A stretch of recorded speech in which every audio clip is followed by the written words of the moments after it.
to continue right away with the speech of the Armenian Prime Minister, Nikol Pashinyan. Welcome, Mr. Prime Minister.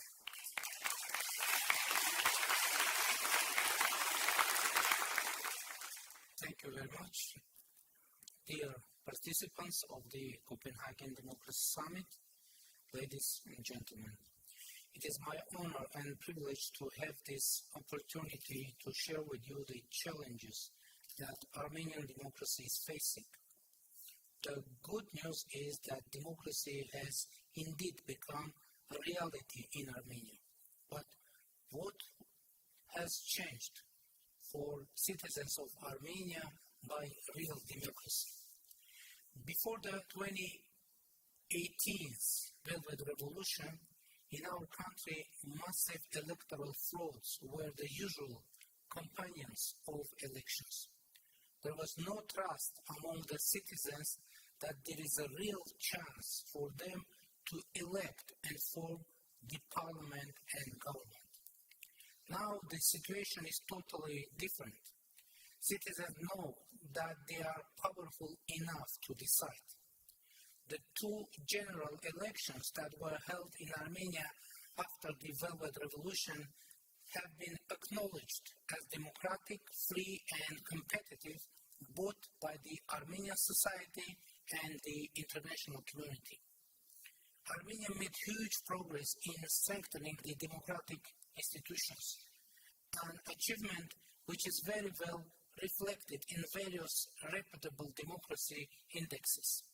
Now we are the 43rd in the Reporters Without Borders Freedom of Speech Index, compared to 79th place in 2017.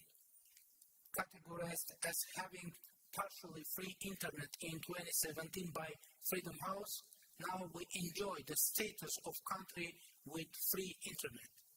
In the Transparency International Corruption Perception Index, Armenia is now in the 62nd place instead of 107th in 2017. In the Economist Intelligence Unit's Democracy Index, now we are 84th, compared to 111 in 2017. In order to assess this progress, it is essential to note that alongside democratic reforms, Armenia has been contending with external security challenges.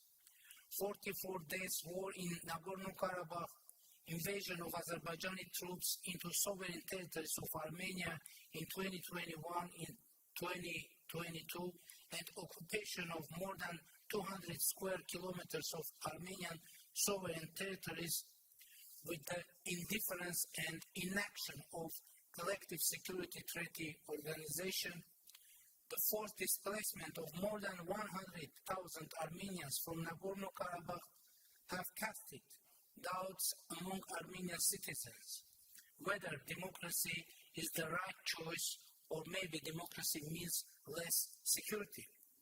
So democracy needs to prove its efficiency while dealing with security, economic and humanitarian challenges. And we hope to see global democracy standing by us in addressing all those challenges. We are pleased with the deployment of EU monitoring mission alongside the Armenian-Azerbaijani border, and we welcome EU's decision to expand its capacity.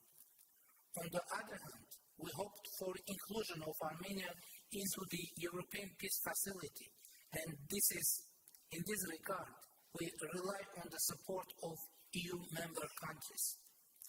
A new set of commitments aimed at strengthening Armenia's economic resilience, state institutions, and addressing humanitarian needs of refugees from Nagorno-Karabakh has been taken on by European Union and United States during the high-level meeting of President of European Commission Ursula von der Leyen, Secretary of State of USA Antony Blinken, and myself, which took place on April 5 in Brussels. The rapid and effective implementation of those commitments is of utmost importance. Ladies and gentlemen, despite all the challenges, we believe that the real and most aspiring companion for democracy is lasting and sustainable peace. And my government took the share of its responsibility for this. Recently, we reached to an agreement with Azerbaijan to start the delimitation of our interstate borders on the basis of Alma-Ata Declaration of 1991. That means that during the delimitation, we should simply reproduce the administrative borders between Soviet Armenia and Soviet Azerbaijan, which become state borders according to Alma-Ata Declaration. The start of border delimitation is the implementation of agreement reached during the quadrilateral meeting of October 6 of 2022 between the President of France, Emmanuel Macron, President of the European Council, Charles Michel, President Aliyev of Azerbaijan, and me. It took place in Prague. Now it is time to incorporate and reflect those agreements in the peace treaty and have it signed. Another key point for our regional stability is the Crossroads of Peace project initiated by my government. This project implies that Armenia and Azerbaijan restore and open transport and other communications in accordance with the sovereignty and jurisdiction of the countries through which they pass and comply with the principles of equality and reciprocity. These elements of the concept were agreed upon during the meeting of July 15 on 2023 between the President of Azerbaijan and myself, facilitated by the President of the European Council, Charles Michel, and are reflected in the public statement made by President Michel as a result of the meeting. We are ready to move toward the implementation of what has been agreed. Ladies and gentlemen, before answering your questions, I would like to stress that democracy is a strategy for Armenia. In democracy we believe, in democracy we live. Thank you very much.